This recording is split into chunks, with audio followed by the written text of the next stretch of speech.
This is Follow the Money on VSiN. So we do have Germany and Paraguay starting in about 15 minutes. Chris Fallica, the Bear, joins the program now as we go out to the Progressive Guest Line to get his best bets on this match and tonight as well. Fox Sports and the Bear Bets podcast as well. Hey, Chris, thanks for the time today. How are you? I'm doing okay. It would be a little bit better if we could have gotten to the end of stoppage time 1-1, but we're having the Japan double chance. But it was a kick in the you-know-what. But we'll be okay. We'll get through it, and it's been a fun tournament so far, and match coming up here quickly, and then tonight we should have a great match. Totally agree. Between Netherlands and Morocco. Yeah, well, okay, I'm glad you brought up how good the tournament has been. I am not a soccer historian, but I have appreciated the World Cup for as long as the 94, of course, that was in the United States. I'm in high school. My buddies and I watch as much as possible. You are. Where does this tournament rank in terms of World Cups that you have watched in your lifetime? It's been great, and I don't know if the added bunch of teams to go from 36 to 48 has had anything to do with it, or if it's just been it's kind of been a perfect storm because you've gotten all of the big stars have scored. You've had a lot of both teams to score. The big nations the favorites are doing well. They're all through. I think if you ask a lot of people, like the 2014 World Cup in Brazil seemingly is considered one of the better ones that have been played. Germany were so dominant in that tournament, but you had James Rodriguez. It was fantastic for Colombia and Argentina getting through, and Germany winning in the semis against Brazil was incredible. But we'll see how this plays out. But if we wind up getting towards what it looks like we're getting towards with the France-Argentina potential rematch here in the final, I think this is going to rival right up there with any of them. People get fired up with this discussion. Where do you land on the VAR? That should we be slowing something down by the millisecond and deciding a match by a toenail? I hate it when it comes to something like that. Like you need to. I get the letter of the law, but when a VAR situation where like a hand is offside, you can't even use your hand. So why should that even matter? Or there was an instance with the Iran match where a player was looking the other way and part of his rear end was offside. Like, I get the rule and I get why we have the rule, but at some point, doesn't there need to be a little common sense override here? Like a toenail should not be causing that game winner for Colombia to come back yesterday. Totally agree. Yeah. Totally agree. Is this one straightforward coming up? Paraguay doesn't score. Germany -1.5. Yeah. I think so. I would look at maybe an exact score, 2-0, something along those lines. Maybe Florian Wirtz to record an assist right around 2:05 is what I saw. Germany to win 2-0 is an option. Any of those, I think, should be good here. You've got a Paraguay squad that really did not look very threatening at all. We saw them play against the U.S. In Germany, I think, have some questions to answer after the comeback win against Ivory Coast. They weren't necessarily great in the first half of that match and lost their final group stage game against Ecuador, in a game that Ecuador needed. So Germany not exactly coming in great form. So I think they will use this as an opportunity to kind of get back into the right swing of things, and they're going to need to with France, who they're going to wind up playing next. I was going to say, this is probably the end of the road then for the German side, don't you think? I would think so. And I think if you're still alive in a lot of those survivor contests, I think Germany would be a very good usage today, being that they really don't have a lot of future value with them. But yeah, it is a shame that the way the permutations did break down with the matchups on the bracket, that you're going to have France, Germany in the round of 16. You're going to potentially have Spain, Portugal in the round of 16. You've got the Dutch in Morocco tonight. That's a match that's like worthy of like a quarter or a semifinal. So it is a shame that you've got kind of like we were talking about with the NBA. Remember, with the Western Conference Final and the OKC and the Spurs. That was the NBA championship. The West is so much better than the East. And then you saw the team from the other side of the bracket come there and win with the Knicks. So I'm curious if we will have a little bit of a situation like that as well too. A lot of love for Morocco, even now at 50-1 to win it. A lot of people making the case. How about this match coming up, how you want to play it, and you have to like the winner's chances to move on past Canada? Oh, totally. Like you would expect whoever wins today to get past Canada, and even Jesse March kind of alluded to it a little bit. Like, it's basically a free roll for us against the winner. Feels a little drawy to me. Mm-hmm. Like I know that the Dutch have been lauded for their defense, but they have not had a clean sheet in the tournament so far. Morocco is certainly a very good mix of youth and veterans. Draw would be the way I would look tonight. I don't hate both teams to score as well. Maybe we'll get a kind of another match just like we had before with Brazil and Japan, 1-1, and maybe we get to penalties or something there. But yeah, I don't. I see what you're getting at, Paul, because it does feel like Morocco, with all of the talk about AFCON and 9 of the 10 African nations getting through, it does feel like there is a lot of a public sentiment for Morocco. I think if you were just to pick who do you think the better team is, I do think the Dutch are the better team. Whenever Cody Gakpo puts on the Netherlands national jersey, his game seems to get elevated, and he obviously had a tragedy within the family, and he's going to play tonight. So I'm sure it'll be very emotional for him. Brian Brobby has been fantastic as well. But I think Morocco will make them work. Draw is the way I would go here tonight. Very good. Follow the money here on VSiN, the Sports Betting Network. Our guest, Chris the Bear Felica, he's on the Progressive Guest Line. How about tomorrow? If I recall correctly, you were high, I think, on Ivory Coast before the tournament started. Okay. Yeah. So now this is an unbelievable matchup on paper tomorrow. How do you think it's going to go against Norway? I like them to advance against Norway. I think we just talked about some of the mix that Morocco has on their side. You've got Yan Diomande, who has been fantastic, arguably the best young player in the tournament so far. You have him and Amad Diallo, and then you have some experienced guys on defense in the center backs who can kind of maybe protect against Holland and some of the big guys in those set pieces. You've got a veteran like Frank Kessié who can kind of control the pace of the game. I like the Ivory Coast to get by here, and that will be whoever wins this match tomorrow against Brazil will be a really good round of 16. But I have an Ivory Coast African team to advance the furthest ticket as well. I took a little flyer on them to advance to the semifinal here because I don't necessarily think this is a great Brazil team. But yeah, I think Ivory Coast get by tomorrow. Mexico, Ecuador has penalties written all over it. Oh, yes. That's going to be just a complete bog. That could be 0-0. And then I'd be looking to play a France total, maybe team total over 2.5, lay 2.5. Sweden, certainly with Gyökeres and Isak, they've got guys who can put the ball in the net. But take away the first half of the game against Senegal, where France didn't exactly start great. Since then, they have been everything as advertised. You're getting goals now from Dembele in addition to Mbappe. This could be 4-0 type of match. I think France win very, very easily tomorrow. Okay. Now that we have the draw in front of us here for Team USA, Bosnia, of course, up next. And they were bumped up as a pretty nice favorite now in this match. They'll get the winner of Belgium-Senegal. What do you make of the path here for Team USA? It would have been better for the United States had Egypt wound up winning that group, because Egypt do have some injuries now, certainly in the back line. And while I have not been necessarily high on Belgium, I think they're a little bit overrated. You do have a keeper in Thibaut Courtois who can single-handedly win games and take over a game. So that could be a problem for the U.S. You still have world-class players like Trossard and Doku and De Bruyne, and you can now bring in Romelu Lukaku off the bench to get a goal if you need it. Senegal, they needed the big win in the final group stage game. They got it. This is still a very prideful African nation that has a ton of skill.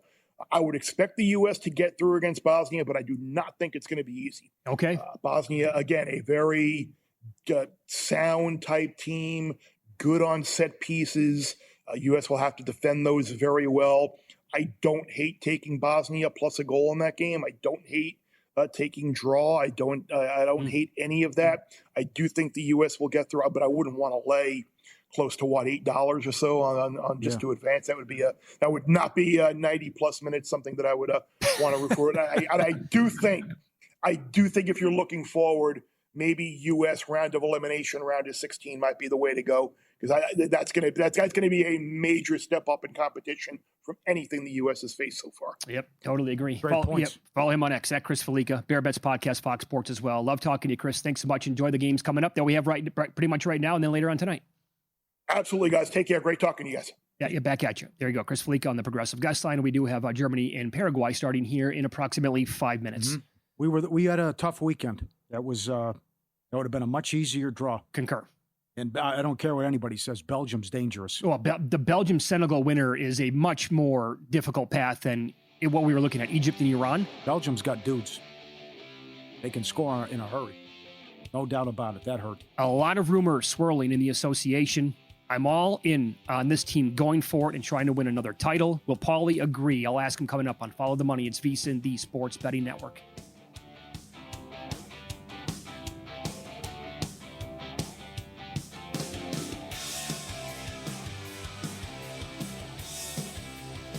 Let me get your attention real quick, podcast listeners. I've got something for you that almost feels too good to be true.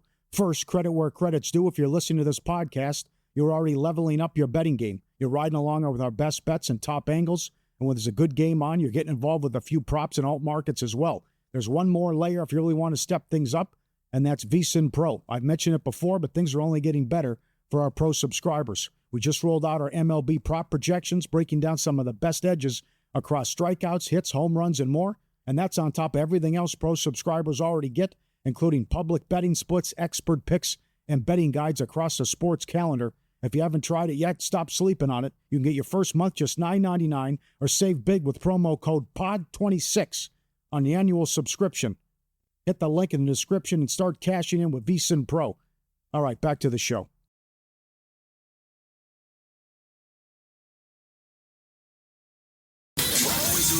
Follow the money. That's what I always say. You always follow the money. Yeah. This is Follow the Money with Mitch Moss and Paulie Howard on VSiN.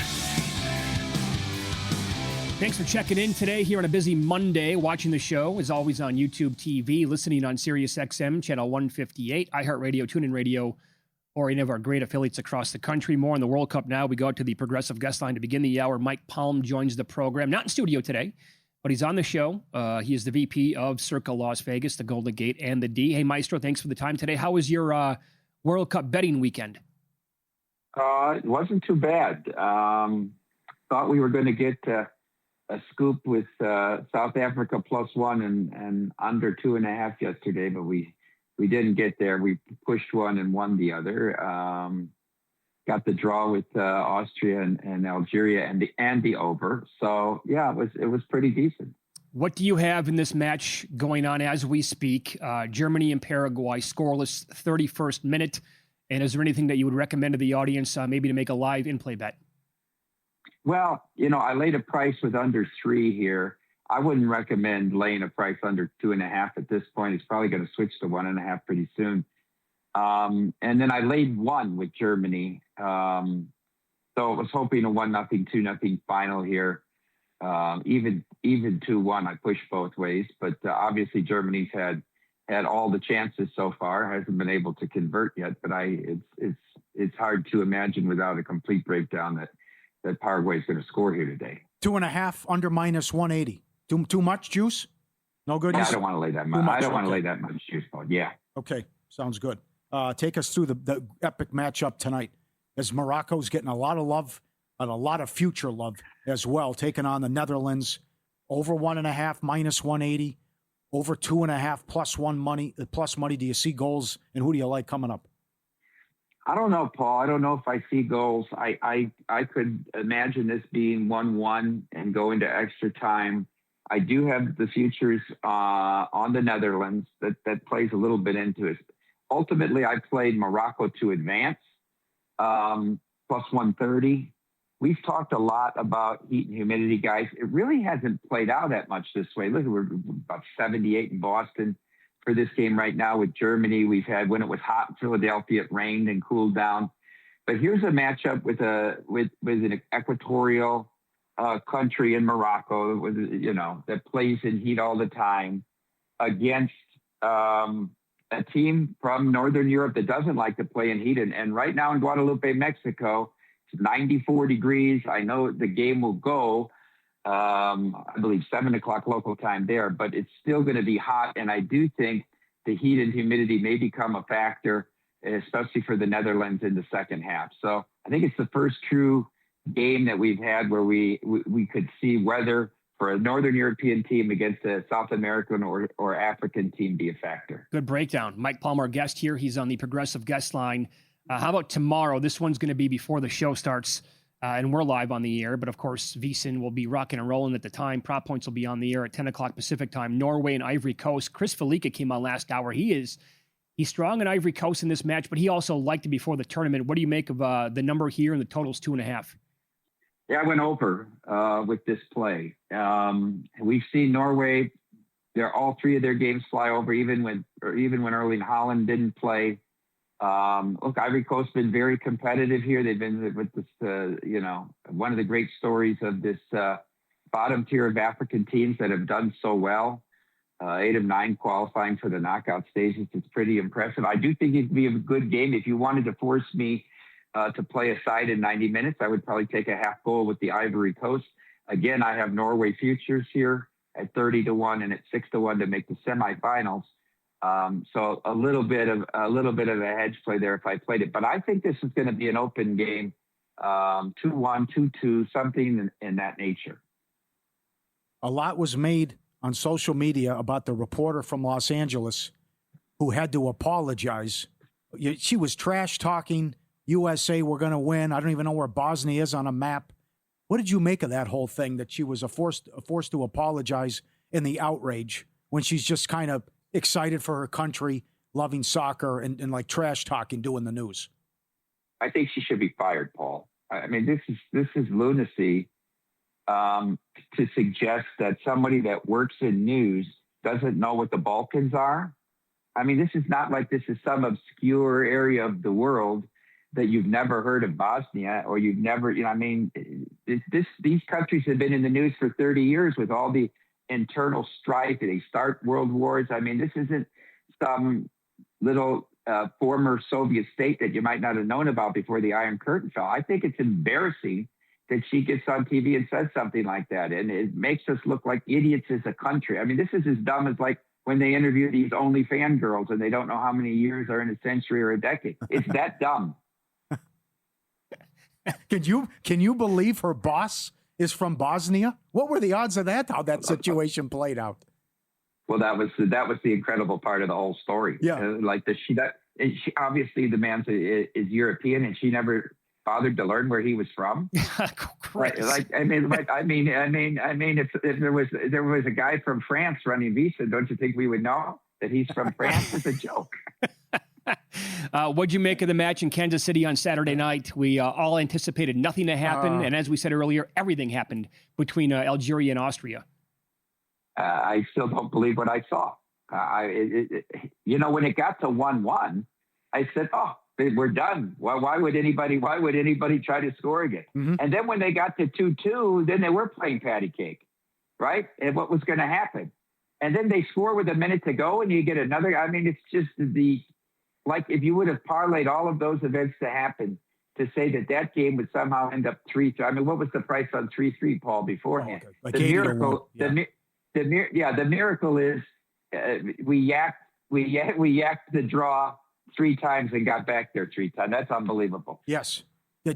How about the scenario then that takes out Iran, where they thought they win, and then the VAR calls it back, celebration, all that goes up in flames, and then that result with the 3-3 draw sends them packing. It's almost as Trump has scripted this unbelievable story, right? Yeah. They score. The rules experts are brought in to say whether it was a handball. No one's even talking about it's offside. Oh, yeah, it's offside because the goalie's so far out, and then you don't consider that defender because that defender. I mean, that itself was bad enough. But then to have Algeria score with literally 60 seconds left to go in the game to send you on again, and you're already shipped off to Mexico. You can't. I mean, it's the storylines here are truly beyond belief. Concur. Yeah. Any other team that you would consider adding right now to win the entire event? The prices are so short. I think I think France has looked the best of anybody, and the team that's really I didn't give a big chance to, but they played beautifully is Argentina. But I'm not looking at futures at those prices. You talk about a lot of love about Morocco. I mean, the team is. You can still get them at a good price if you really love Morocco. I mean, they were 50-1 after 2 games. This is the team that reached the semifinals in Qatar. Yeah, good point. You can follow Mike on X. He's at Circa Maestro. Thanks, pal. Good luck with the bets that you have coming up tonight. We'll talk to you again tomorrow, okay? All right, great. Thank you, guys. Thank you. Mike Palm, there you go. VP here, Circa Las Vegas on the Progressive Guest Line. I see Colombia at Caesars is 35-1. They're 9-1 to reach the final. They're $1.10 to make it to the quarters, I believe. That right? Do I have that correctly? And then that match would be against Argentina in theory. I'd love the name the finalist menu in that market. What you can look at too. Everyone has that. You can also still bet wins the World Cup with the Golden Boot winner. That's available. Still, they've updated that. And this is excellent. Do you think we're on a path here where it's going to end up being Argentina and France? Yeah, yes. And Messi's got a 2-goal lead now. Plus, they figure to win the next couple of matches. Right. I mean, if they get through Colombia, I mean, the guy has scored in 7 in a row. That's the other thing. Well, that's going to be hard to fade. Every match in play, Caesars offers to qualify live, both countries to win in extra time, both to win on penalties, and the match to go to penalties. All of it updated constantly with this round now. We almost had it in the first 2. You're sitting on that. Sure. I thought for sure we were going all night. Like 0-0, get ready, we're going to penalties with Canada. Yeah, right. And you have that prop bet from before the tournament, right? What is it exactly? 4.5. 4.5 games to be decided on PKs? Yes. Okay. To go to penalties live is 6-1. Paraguay to win on penalties is 16-1. Wow. To win in extra time is 33-1. Germany's 6-1. And there's minus 750 to qualify. 0-0, 40 minutes in. Yeah. Germany just had the ball, not kicked back now to midfield. Post-hydration break here. I'm with, by the way, like France has looked like the best team overall, and they were power rated like they were the best team along with Spain entering this tournament. I do not think it's going to go well for the Germans in this next match. Okay. The other thing, too, you mentioned weather a couple times. Well, have you seen the forecast across the country? I mean, we're talking, that's going to be, is that an 8 o'clock start Friday in Kansas? I mean, 100 degrees? And the humidity is going to be soaking wet as soon as you step outside. When we did that, when we were covering NFL training camps years ago, I never experienced anything like Miami in August. Oh, it's absurd. But you were St. Louis, right? Weren't you in St. Louis? Oh, my God. Just sitting there. August was brutal. It was like 99 degrees with 97% humidity, and just we took photos of like the entire crew because every 10 minutes more sweat was developed. Like just your shirt was like wringing wet after being outside under a tent for like an hour. Nothing you can do about it. You got to take a shower as soon as you get out of the shower, basically. I mean, if it's going to be 100, and then you talk, but hopefully they can. That's a good thing where it might work out for them though, because a lot of these matches are either on the West Coast or in the domes. Yeah, the domes would be a big break. Obviously. You got to worry about New York, and you got to worry about Miami and Kansas City with what we're looking at for weather this week. Yeah, we'll touch on Major League Baseball, the betting card that we have tonight coming up next. Dodgers have won 63 straight games in this spot. And you crushed it last week by fading both New York teams in this specific betting market. I'll give you the details on that next here on VSiN.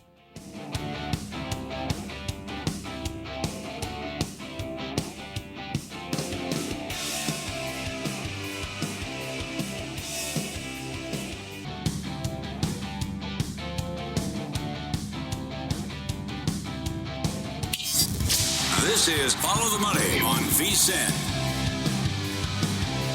A lot of sports betting news to get into with our next guest as we go out to the Progressive Guest Line. David Purdom does a great job covering gambling and sports betting at ESPN. David, thanks for the time today. How are you?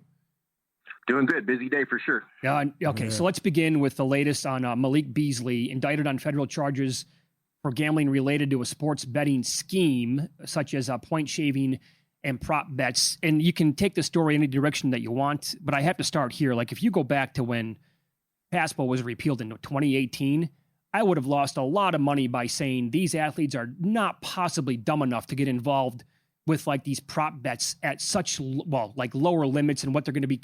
I would have gotten cleaned up by betting against this. But here we are with how dumb these players have been. It is absolutely dumbfounding. This whole scheme, alleged scheme that Beasley got indicted with today, 4 games, the net profit was around $120,000. He was in position this year to sign, I think it was a $50 or $60 million contract this previous year with the Pistons before all this came out. You look at Terry Rozier, guy made over $60 million in his career. He allegedly threw a game for $1,000 or manipulated his props for $100,000, according to the indictments. I just don't get it. It is really, really dumbfounding. You have all the text that you tweeted out as well, the alleged text back and forth, and it's like it is dumbfounding. But there's even a point where they're texting each other, and they know it's wrong, and they're like, well, we should, and one guy leaves the chat. It's like, we better take this elsewhere, what we're doing. We shouldn't be going back and forth discussing how Beasley's going to throw player props.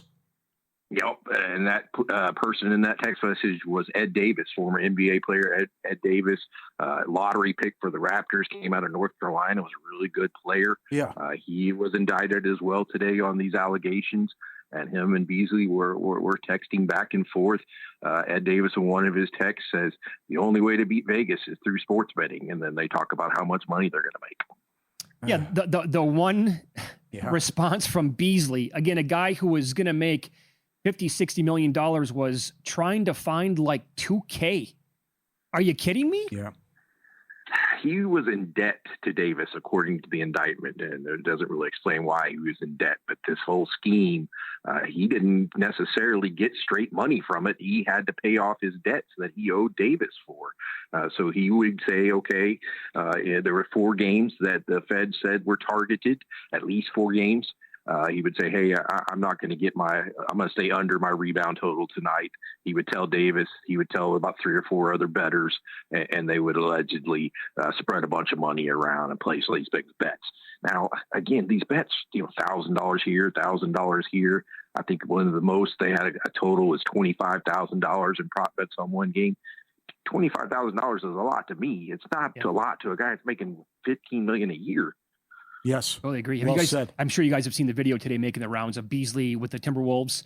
In that one game, they were down by 9 with 5 seconds on the clock, and he takes it coast to coast to dunk it at the buzzer, and the spread was like 7.5 or 8.5, something like that in the game.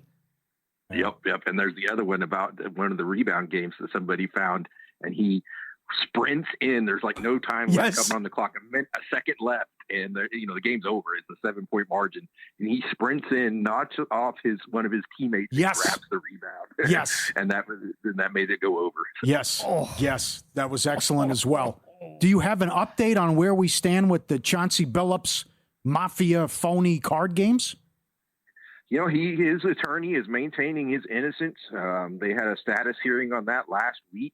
He said they're going to go toward trial. The trial is scheduled in November. There's so many defendants in that case that they're dividing them up into groups to be heard. So they're kind of going through that and see who belongs. There have been several of the defendants that have pleaded guilty, including former NBA player and assistant coach Damon Jones involved in that same indictment. But there are some that have not pleaded guilty, and that includes Billups. Okay. Excellent work again on what you've been doing the last couple of weeks. The other big story, and we touched on it last week, though, but where do you stand on the MLB Players Association saying no prop bets? I understand mental health and these lunatics on social media, but if I have a bad game, the death threats and people coming after me and I can't look at my mentions, what do you think of all that, where we stand and what your solution could be to this? I think it would be very, very difficult for there ever to be a nationwide ban on every prop. And that you would have to include your prediction markets, you'd have to include your daily fantasy sites, and then not to mention all your offshore and local bookmakers. So completely banning that, I think, is kind of far-fetched. Now, I do believe that you could possibly put in a limit on such prop bets, player props, make it smaller. Major League Baseball did that with first pitch props this year, $250 limit, and you cannot put those props in parlays. So that would, de-escalate it a little bit, keep those payouts down. Now, the sportsbooks aren't going to want to do that because prop bets as a straight bet, if you're just betting a single player prop, not a huge moneymaker. But what they do is allow people to build those same game parlays, right? You can't parlay too many side total, maybe the first quarter or whatever, but to get those really 10, 11 leg parlays, you got to have these player props that they can put in. And that's where the margins are. So Major League Baseball may have, good intentions. It seems far-fetched. I think the sportsbooks would push back hard if it was trying to be some sort of full ban. Yeah, I am totally with you on that. I mean, let's say that here's the thing, right? If MLBPA got their way and the national legalized sportsbook said, okay, the player props are going to go bye-bye. And what you were saying then, like everybody else going to follow suit, offshore books would be like, what? We're not taking player props off the board. You want to bet with us? Please, come on. Yep, 100%. I guess the difference is, 10 years ago, before legalization, there were player props, right? Yeah. But they weren't as widespread. You weren't able to throw correlated props into a parlay to escalate it. You weren't able to do derivatives of it, moving up and down things. And you certainly couldn't parlay it under points, under rebounds, under assists. And that's possible in today's market, and I'm not sure that's a good thing. Yeah, well, that's what happened, right? Porter? Yeah, with the Porter stuff in the NBA. Porter. Yeah, correct. That's how they cleaned house. Yeah, okay. You're coming out here for Bet Bash in a couple of weeks? Yeah, I'll be there Monday through Thursday, staying at Circa, so I'll hope and see you guys. Very good. Follow him on X at David Purdom. Does a great job covering gambling and sports betting for ESPN. Thanks, David. We'll see you in a couple of weeks then, down the road. You got it. Sounds good. Be good. He joined us here on the Progressive Guest Line. Yeah, I mean, well, when I said to David Stern, there was no way this would happen. It wasn't legal. It was just, we didn't have pass, but it was just in Nevada, which was legal. Right. But for this to happen, and you're right, Rozier, who knows what happens with the Billups story, but Beasley, it's just I owe this guy money, trying to pick up $2,000 and doing this and how bad it looks and texting back and forth. It's just incredible. I mean, what was Class A going to make for the Guardians? Oh, there's another one, I know. He's to probably throw a ball on purpose. I mean, he was probably going to get like 4 years, $60 million. Texting from the bullpen. Yeah. Here we go, guys. It's on. And it just looks so bad and obvious what you're doing. But it's like what David said, though, too, about the limits. That the bookmakers lost their mind as well. Right. With the parlays and give me 50,000 first pitch of the ninth of ball. Yeah, that's where they really lost their minds there by allowing their VIP players to get down for so much money with the Porter stuff in the NBA. It's like, the guy's a fringe player. He might get 8-9 minutes occasionally in a basketball game. You're going to let people get down that much money to win maybe a couple 100,000? Like, what are we doing here? Yeah. It's like the Dave Malinsky story, where when he was running a book in the islands, and the guy wanted 100,000 on a WWE match, and they're like, "Well, he's a big player and he's down big, and we know he has the answer, the outcome, right? So we give it to him." And they're debating. Guy wants 100,000 on a WWE. Did they give it to him? I can't remember what they decided to do, but he told that story on air. But the back and forth, and oh god, I mean, I'm stunned though. I'm with you. Clean me out. Would have lost everything. Oh, I would have just How take these all my guys money. are doing this, right? Yeah. I can't believe it. Circa football contests are open. Don't have to live in Las Vegas to play. If you're required in-person registration, Winner Circle Proxy handles your weekly submissions. You can make your picks anywhere in the country. Winner Circle Proxy, VSiN's preferred proxy service. One trip to Vegas. Play all season long from anywhere. Schedule your appointment now. WinnerCircleProxy.com. Beasley taking the ball from his own teammate at the end on the final possession. Yep. Which, when Westbrook won the MVP, he was doing that on a regular basis. Sure. Three times a night. Westbrook just wanted all the accolades and the MVP. But I got to go back and look at that. I just did. Laid it in coast to coast. Oh, you got to find the video. Buzzer. He sprints. They give him the ball out of bounds. They're down by 9, and he goes as fast as humanly possible to go dunk it. And that's how the game ends, and that covered the spot as well. Now, I wonder if he had action on that game. Just the back and forth with the texts. I know. Just so openly. Like, guys, we dumb. shouldn't be doing this. Yeah. Find a how about you do WhatsApp? Ed or Davis. Ed Davis has now left the chat. He's left the chat. I'll see you later, guys. Yes. Big gulps, huh? Yeah. Who do you think the feds are coming after? Oh, no. You're going to hear a legendary former U.S. soccer player's take on a match happening tonight. Coming up on Follow the Money. It's VSiN, the Sports Betting Network.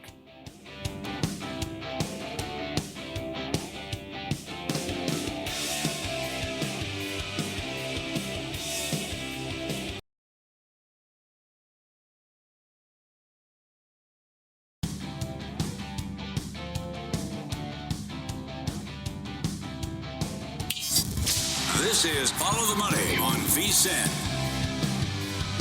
Okay, so we're going to get extra time here.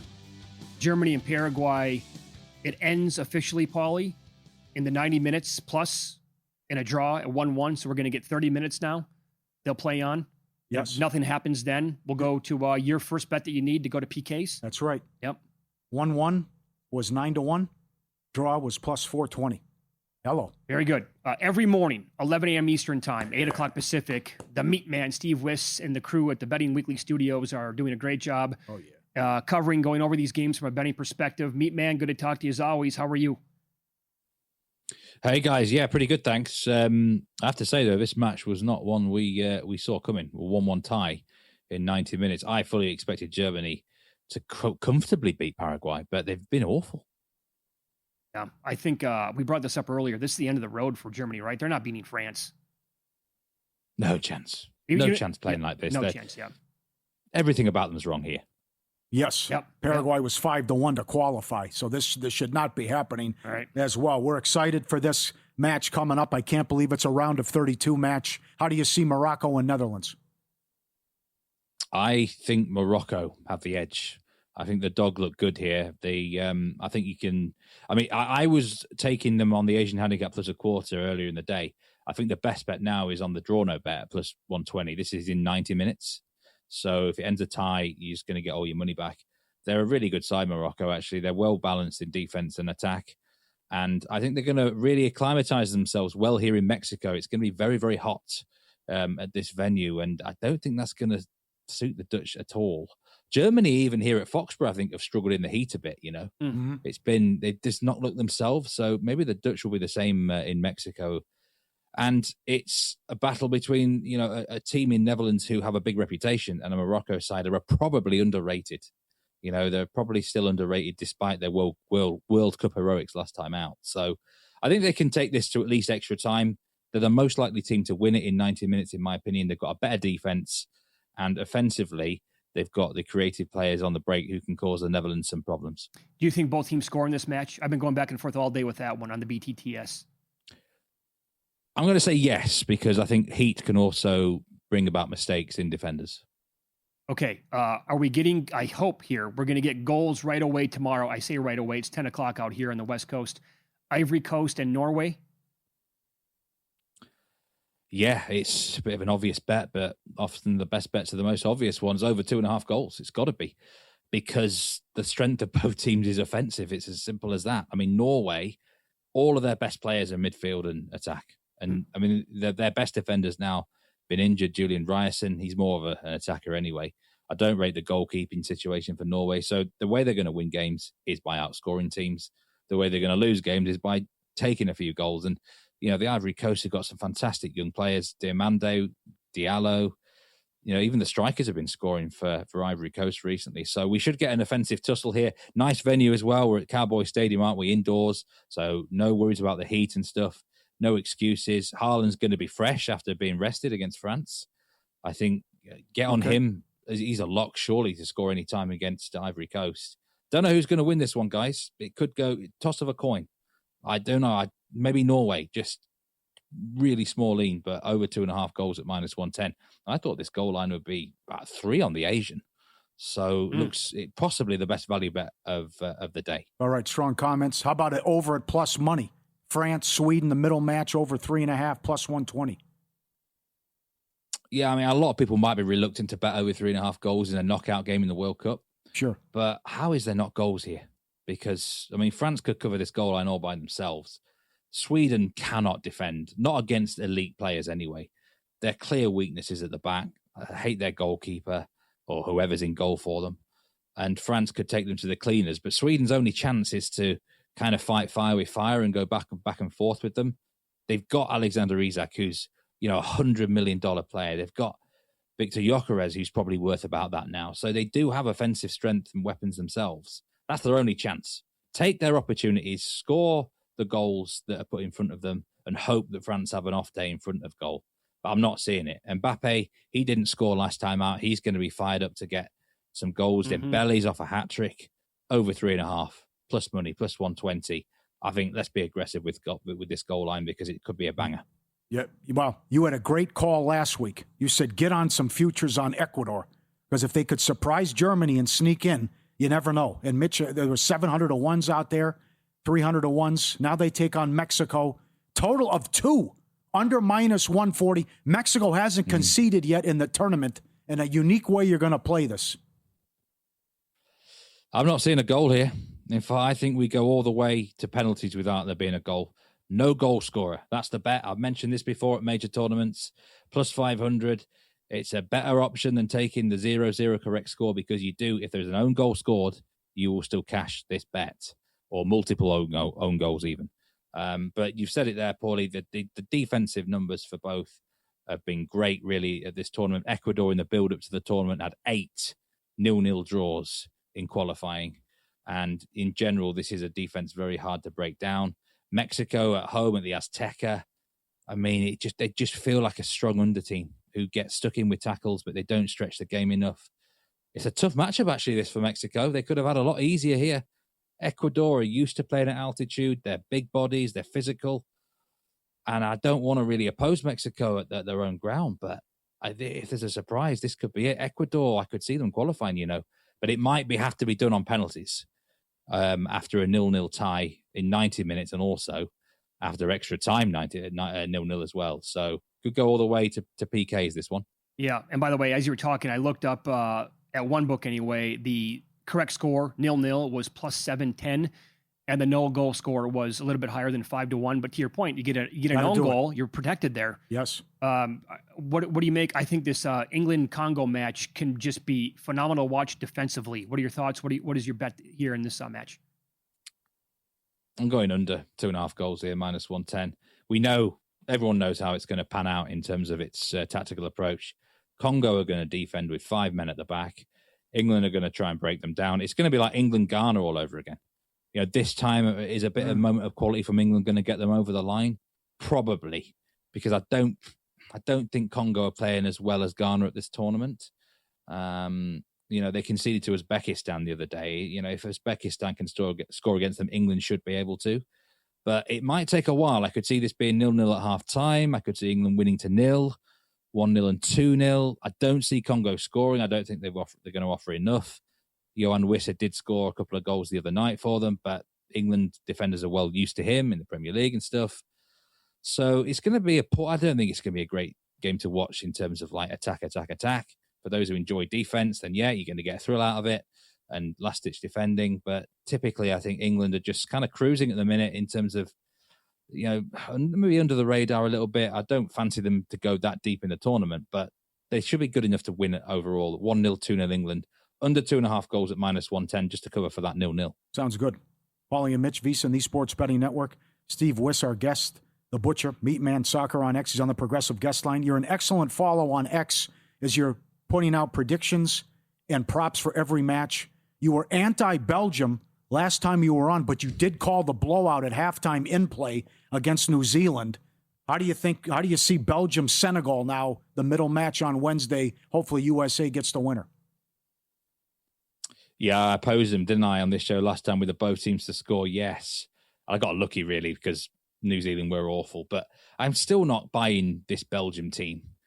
They're one good performance against ultimately quite a poor team, the lowest ranked team in the tournament, actually, officially, right. New Zealand. So I'm going to give Senegal a go here, plus 150 on the draw no bet. This is a 90-minute market as well. Senegal, along with Morocco, are the best teams in Africa. Morocco are probably slightly better, but Senegal aren't much worse. And I think they've got the physical players who can cause Belgium problems. One of the biggest problems I had with Belgium in the first 2 games is they just didn't offer enough in terms of energy, in terms of pressing and work rate, really. Egypt comfortably drew against them. And if Egypt can do that, I think Senegal are capable of doing it, if not beating them. So I think Senegal, they've got a bit more quality in general offensively than what Egypt have. And I think Belgium are in a little bit of trouble here. If they perform well in this game and get past Senegal, all right, maybe I will take them seriously again. But I've got to go against them. And I'm not just buying this big win against New Zealand. Okay. It was the one performance where they turned up. So I'm going draw no bet Senegal. Fair enough. Follow Steve on X at Meatman Soccer, the Butcher. And every single day you can watch them at 11 o'clock Eastern time with the Betting Weekly Studios, Because We Win podcast as well. They're doing a great job every day throughout the entire Cup. Thanks, Meat Man. Best of luck tonight. And this week we'll talk soon. Thanks, you guys. Take care. We'll see you very soon. Back at you. They do a great job. And I love that the listeners, and when you're watching on the chat, you can send in picks you like as well and props. And they put it up on the bottom of the screen. What do you think, lad? Extra time. Here we go. 96 minute. Here we go. Every time I look up, Germany's threatening. I can't believe this. They're gonna win. Well, they better do it in extra time. Yeah, they're gonna win in extra time. Our best bets in pocket plays coming up on Follow the Money. It's VSiN, the Sports Betting Network.